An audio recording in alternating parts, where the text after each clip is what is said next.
뭐 사실 뭐 보리스 존슨 보면 자기한테 도움이 될 것 같으면 뭐 하는 정치인인 것 같고 사실 그 사람이 진짜 가치 뭔지 알 수 없는 사람이라고 생각하는데 네.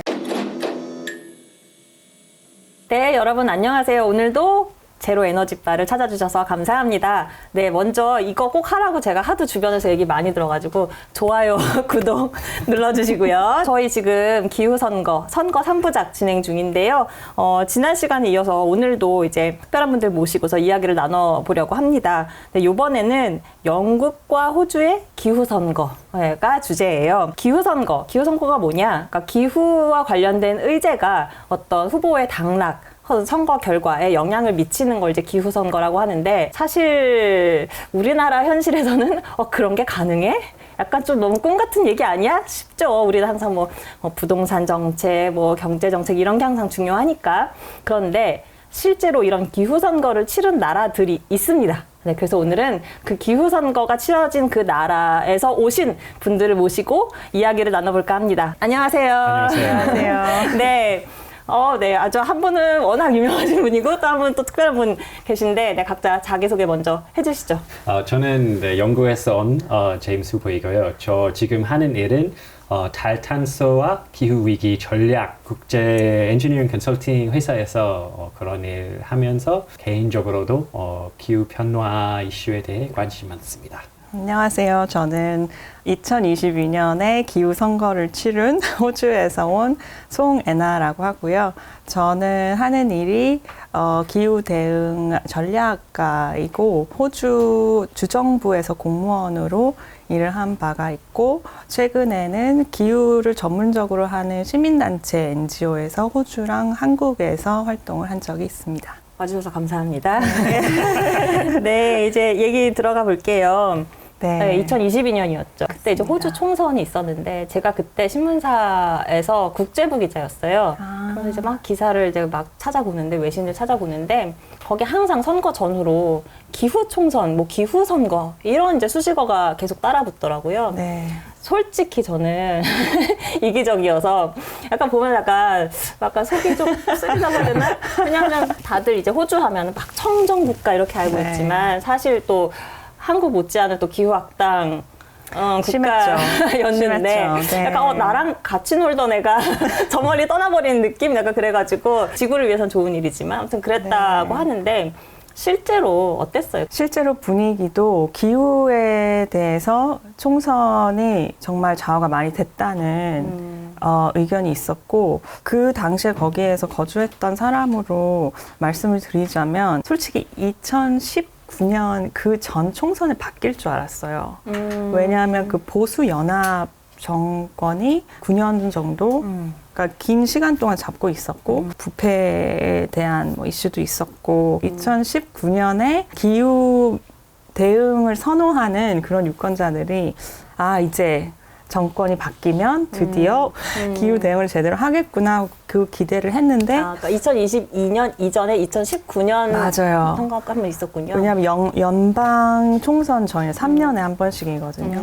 그래서 2022년은 정말 이번에도 안 바뀌면 이번에도 기후 총선이 아니면 정말 우리나라 너무 망신스럽다라는 좀 그런 분위기도 저는 있었고 일단 그 산불이 한국 보도를 찾아보니까 한국 전 면적을 태운 호주 산불이라고 한국에는 보도가 됐더라고요. 근데 그때 저는 빅토리아 주정부에서 전략 산림 그 정책팀 매니저를 하고 있었는데 그때 저는 개인적으로 기후 위기가 정말 미래에 있는 어떤 이론적인 얘기 아니라 내 현실이 됐구나. 라이트버브 모멘트라고 그러죠. 그게 현실화가 됐고 그 이후에 이제 산불이 끝나니까 홍수로 호주 전체가 시드니, 브리스번, 바이런 베이라고 홍수 때문에 성경을 연상시킬 정도의 스케일의 비가 왔다. 지난 100년의 기상청 레코드를 다 깰 만큼 비가 오고 전 시드니 친구가 어떤 표현을 썼냐 하면 한 3월부터 8월까지 거의 비가 끝이지 않은 느낌을 받았다는 거예요. 아, 그랬어요? 그렇게 많이 왔었고 그러니까 하늘에 빵꾸가 난 느낌이 든다. 아니면 비가 하도 와서 머리에 곰팡이가 생기고 있는 느낌이라는 표현을 쓸 정도로 기후 위기에서 오는 현실이 호주 유권자들, 호주 사회에 되게 일상생활로 녹여가지고 있던 시점에 일어난 총선인 것 같아요. 그래서 이걸로 정부, 정치가 대응을 해야 된다는 그게 되게 당연해지지 않았을까라고 생각이 돼요. 그래서 실제로 지금 현재 정권을 잡고 있는 당과 도전하는 당 네. 그쪽에 실제로 뭐 격돌했던 어떤 이슈가 있어요, 구체적으로. 기후를 뭐 대응하는 사람들이 막 석탄을 다 나쁜 걸로 하는데 이게 이렇게 생겼고 뭐 우리 경제를 뭐 이렇게 살리는 세웠고. 거고 그런 사람이 수상이었어요. 그러고 저는 이제 정책 전문가니까 제가 개인적으로 뭐가 기억나냐면 그 당시 여당이었고 이제 야당이 총선에 Renewable Energy에 굉장히 확실한 투자, 국비 투자 그러고 전략망을 그 인프라스트럭처를 이제 국비로 한 10년 이상 체계적인 계획으로 쓰겠다. 그런 정책도 내놓고 전기차에 대한 전략을 새로 이제 처음으로 내놓겠다라는 것도 있었고 캅 31을 패시픽 아일랜드 나라들과 협업해서 호주에서 개최하겠다라는 공약도 내놓으면서 굉장히 기후에 대해서 명백한 커미트먼트라고 그래야 되나요? 그거를 이제 내세웠었죠. 어쨌든 산불도 있었고 홍수도 있었고 그 다음에 치러진 선거에서 이제 그런 게 이슈가 됐고 그 과정에서 그냥 시민들이 자체적으로 그렇게 뭔가 막 인식들이 올라온 거예요? 아니면은 뭔가 시민사회 단체라든가 이런 데서 계속 붐업을 시키려고 막 이런 캠페인이라든가 이런 게 막 있었던 거예요? 다 했어요, 다, 저희. 다 있었다. 다 했어요. 그 언론도?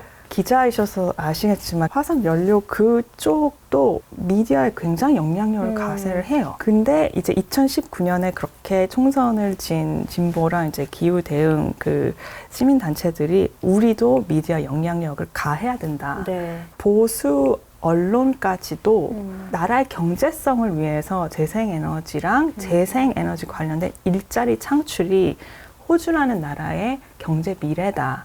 이런 내러티브 빌딩을 많이 홍보를 했어요. 크게 두 가지로 좀 2022년 총선에 좀 새로운 그게 있었던 것 같은 게 원래 보수인 기득권 분들이 기후에 대응을 이 보수 연합이 너무 안 하니까 원래 정치인이 아닌 분들이 정치판에 나도 뛰어들겠다고 나오신 분들이 생긴 거예요. 호주의 굉장한 재력가, 재벌 그 가족 일원이 클라이밋을 중시한 정치 플랫폼을 만드셨어요. 무소속이지만 그 브랜드를 사용해서 정치인들은 클라이밋 중심적인 정치를 하겠노라. 보수 연합의 그 호주에서는 그런 지역구들을 safe seat이라고 그러는데 텃밭. 그런 데를 이 클라이밋 중심적인 분들이 캔디데이트로 나오신 거예요. 정말 극적으로 그 당시에 재무장관 그런 분들을 이겼어요. 그래서 그게 2020년 총선에 굉장히 새로운 거였고 시민단체들도 온 나라를 진짜 돌아다니는 풀풀이 그 캠페인을 놓치지 않았어요. 그러니까 톱다운으로 뭐 미디어만 할 수 있고 뭐 이런 새로운 클라이밋 그런 플랫폼을 만드는 걸로 충분하다고 생각 안 한 거죠. 왜냐면 2019년 너무 적기 때문에 커뮤니티 레벨에서 그 대화가 얼마나 중요한지 그거를 하는 운동도 다 함께 했었어요. 아, 그렇군요. 네. 그래서 실제로 네. 뭐가 정책이 뭐 바뀐 게 있어요? 새로 정권을 잡은 노동당이 한 것이 NDC를 2005년 대비 28% 감축, 2030년까지 해서 48%인가요? 네, 그걸로 일단 올리고 Climate Change Act라고 합법적으로 그 NDC도 하고 매년 클라이밋 대응을 정부가 어떻게 하고 있는지 국회에 리포트를 하겠다. 예, 그런 법안을 거의 이제 정권 잡자마자 통과시키는 법의 하나가 됐죠. 지켜보셨던 네 제임스께 네. 여쭤보겠습니다. 한국에 사신 지 꽤 되셨죠? 네, 뭐 한국 처음 왔을 때 2010년이었기 때문에 뭐 그 중에 뭐 또 5년 동안 호주에 있다가 다시 한국에 왔는데 그래도 이제 한국에서 산지 총 8년, 9년 정도. 아유, 오래되셨네요. 저는 일단 이거부터 좀 여쭤보고 싶어요. 지금 한창 그러니까 이제 뭐 영국에서도 또 호주에서도 한국에서도 다 이제 정치 뉴스를 접하셨을 텐데 우리나라 보면 지금 특히나 뭐 당대표가 뭔 말을 했고 비대위원장이 무슨 말을 했다, 무슨 계파가 어쩌고 이런 식으로 계속 보도를 한단 말이에요. 그런 게 있나요, 뭐? 한국도 그렇고 뭐 호주도 그렇고 뭐 영국도 그렇긴 한데 이런 뭐 타블로이드 뉴스페이퍼는 네. 사실 거기서부터는 포퓰러 이야기는 시작점인 네. 것 같고 저기서도 그냥 뭐 신문 뭐 이런 뉴스 팔고 싶으니까 뭐 계속 너무 진지한 거 하면 네. 계속 이런 이슈 만들어야 되고 중요한 진지한 이슈보다는 네. 그냥 뭐 이것저것 계속 그냥 이상한 뉴스 만드는 것 같아요. 타블로이드 말고 뭐 좋은 언론 많잖아요. 영국에 가디언, 타임, BBC도 있고 그런데도 그래요? 원래 BBC 뉴스 많이 읽었지만 영국은 이제 그 보수당의 정부에 된 것은 13년 이제 됐어요. 10년부터 아니에요? 2010년? 맞아요. 네. 2010년부터는 이제 그 뭐 정부가 그쵸. 됐으니까 네. 그때부터 계속 그 보수당이었기 때문에 BBC는 정부한테 펀딩 받아야 돼요. 일반인들은 뭐 세금 아니지만 그래도 TV 가지면 어느 정도는 1년마다 피가 내야 돼요. 근데 그 정부는 그 피가 받아서 BBC한테 주는데 근데 약간 BBC한테는 뭐 이거 받고 싶으면 이렇게 해야 된다. 약간 objectivity는 좀 떨어진 것 같아요. 왜냐하면 이제 무서우니까 뭐 혹시 펀딩 안 받을까봐 이런 거 좀 이 말 조심해야 되겠다. 오버턴 윈도우라는 컨셉이 있어요. 혹시 몰라요. 알았어요?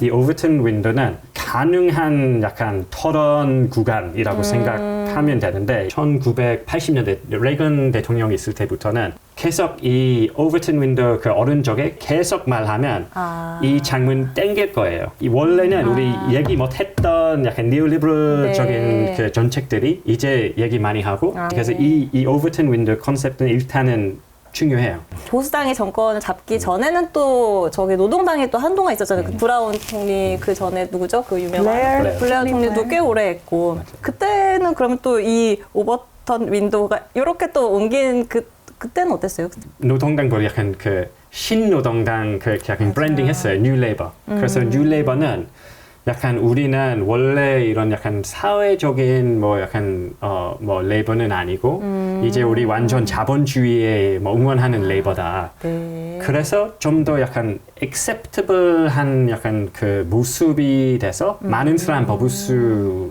있었던 것 같은데 문제는 나처럼 약간 진보적인 사람이면 이런 거 너무 늦게 캐려봤어요. 그냥 이 오른쪽에 만드는 나래티브는 계속 달아간 거예요. 지금 제가 들으면서 너무 호주랑도 적용되는 게 많이 있는 것 같아요. 기후 총선 그때 호주에서 했을 때도 2022년은 포스트 코비드 총선이었잖아요. 기후만 이야기해서는 유권자들이 아무리 그거를 크게 느끼고 있어도 신빙성이 부족했기 때문에 호주는 일자리 창출을 굉장히 강조를 하고 재생에너지가 점점 당신들이 내는 전세 비용을 낮춰준다. 전기요금을 낮춰주고 전기요금. 그러면 예. 너무 공격하기 쉬워요. 이 어른적이면 뭐 그린 정책에 대해 얘기하면 이거 피 살 거다. 뭐 이것 때문에 네 직업은 없어질 거다. 사람들이 너무 쉽게는 이거 나한테는 안 좋은 영향이 있을 거라고 생각하니까 유권자분들은 이기적이십니다. 당연히 그럴 수밖에 인류는 하나예요. 호주든 영국이든 한국이든 그들의 삶의 질을 어떻게 보장할 수 있는가 그게 맞아요. 늘 제일 최우선적인 거기 때문에 지금 영국 같은 경우는 흔히들 영국의 그 지금 보수당, 그러니까 전 존슨 총리 같은 경우는 앞서 나갔다고 해야 되나? 뭔가 되게 진전된 법안들을 많이 냈던 것 같아요. 기후변화 대응 측면에 있어서. 뭔가 만족스럽지 않은 것인데. 네, 그랬던 것 같아요. 뭐, 예를 들면 내연기관차를 뭐 2030년까지 뭐 판매 중단하기로 했었다라든가 뭐 이런 것도 있잖아요. 뭔가 그렇게 속도를 내는 게 어떤 이유에서 그런지가 좀 궁금하거든요. 이게 단지 그냥 뭔가 지구를 위한 마음으로 그렇게 정치인들이 하진 않을 거 아니에요. 뭐 사실 뭐 보리스 존슨 보면 자기한테 도움이 될 것 같으면 뭐 하는 정치인인 것 같고, 사실 그 사람이 진짜 가치 뭔지 알 수 없는 사람이라고 생각하는데, 네. 사람들이 이 이슈가 뭔지 나한테 왜 중요한지 미디어에서 많이 나와야 네. 그럼 사람들이 좀 더 이해할 수 있고 네. 좀 더 관심이 가지는 것 같은데, 머더크 미디어라도 네. 기후 변화는 많이 나와요. 물론 이 기후 변화는 약간 아니다, 뭐 기후 변화 없다 그런 뉴스라도 그래도 이 기후 변화라는 말은 매일매일 기사가 있어요. 그래요. 그래서 사람들은 생각할 수밖에 없어요. 그래서 일단은 이 많은 사람 생각하는 것은 약간 작은 성공이라고 생각해야 될 것 같아요. 지금 이제 말하는 답변이 제가 생각했던 그 플로우대로 흘러가지 않고 있어서 제가 지금 굉장히 죄송합니다. 왜냐하면 저한테는 이제 영국이 굉장히 이제 이런 정책적으로도 되게 앞서 나간 나라고, 그래서 일단 석탄 시대 문을 가장 먼저 열었지만 또 굉장히 빨리 닫고 나오고 있는 나라이기도 하고, 풍력 보급도 굉장히 빠른 속도로 하고 있고, 그리고 이제 막 가디언 이런 데서 막 우리는 이제 기후 위기라고 하겠어 막 이런 것도 되게 상징적이었고, 그리고 뭐 멸종 저항 이런 것도 이제 일어났던 데도 영국이고, 그걸로 해서 그때 갑자기 막 들불처럼 막 확 이렇게 있었던 거 아니에요? 시민사회에서 막 그런 요구도 막 터져 나왔던 것도 영국이고. 그래서 저한테 영국은 이 나라는 도대체 무슨 비밀이 있어서 이럴까라는 이제 저의 궁금증이 있었는데, 사실 영국 언론도 똑같네요. 맞아. 아니요, 그래도 다른 거 뭔가 말씀해 주세요. 뭔가 있게 쓸 거예요. 아니 일단은 뭐 어디 가도 경제가 제일 중요한 것 같고, 이것도 약간 완전 역사적인 것인데, 한국은 아주 빠른 시간 안에 개발했잖아요. 그래서 이 시대 차이가 너무 커요. 그래서 이제 한국 어린 친구는 영국 어린 친구보다 잘 사는 거예요. 네. 아마 내 시대는 뭐 30대 시대는 비슷했을 거예요. 네. 근데 우리 부모님 시대 보면 차이가 너무 커요. 우리 와이프 부모님 보면 너무 다른 세상에서 이제 자른 거예요. 영국 보면 나랑 내 할머니는 뭐 사실 크게 다르게 자르진 않았어요. 그럼 약간 좀 더 경제적으로 편한 뭐 지역에서 자르면, 그럼 약간 경제 말고 다른 관심 가질 수 있어요.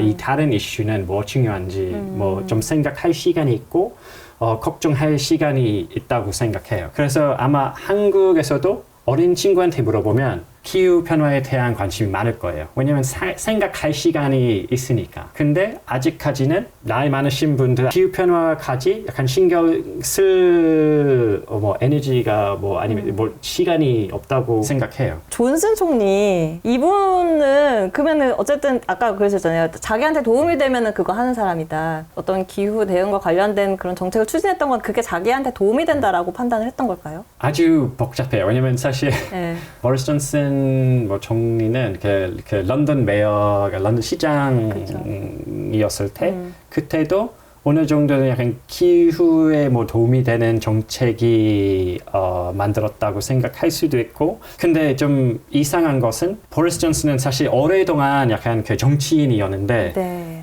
이 총리는 되고 났을 때까지는 그 기후 변화에 대한 의심이 있었다고 그 사실이 네. 있어요. 네네. 그래서 아마 그 순간에 자기한테는 도움이 되는 정책은 거르고 따라가고, 영국 보면 런던은 뭐 제일 부자인 동네니까 제일 뭐 진보적인 네. 그 지역이라고 생각할 수 있어요. 그래서 보리스 존슨 그 시장이었을 때 이 네. 진보적인 사람들한테 어필하고 싶어서 약간 그런 정책이 한 것 같고, 인기 있는 정책이라고 생각했던 것 같아요. 뭐 진짜 깊은 믿음이 없어도. 저도 지금 이 인터뷰에 참여하면서 배우는데 2022년 총선을 준비하면서 이제 호주에서 기후 활동하는 시민 단체들이 정말 언론도 하고 뭐 경제적인 근거도 만들고 풀풀이 운동도 하고 다 했다고 그랬잖아요. 그러니까 지금 보리스 존슨 그 수상 이야기할 때 모든 것이 이렇게 합작이 된 결과물은 영국 정치판에서 볼 수 있다는 예시인 것 같아요. 제가 듣기로는. 그러니까 그게 뭐냐면 국민의 의식이 벌써 어느 정도 설립된 상황에서 굉장히 자기 이익만 챙기는, 그리고 보리스 존슨은 정말 미디어를 잘 이용할 그렇죠. 수 있는 스턴트맨으로 굉장히 유명했었잖아요. 그러니까 그런 정치적인 인스팅크가 있는 정치인도 기후라는 것을 내가 하지 않으면 안 되겠구나라는 공식이 나올 수 있는 벌써 판이 돼 있는 영국의 정치 상황이 아니었나. 그게 이제 한국 시각에서 봤을 때 좀 다른 거죠. 지금 한국의 현황과.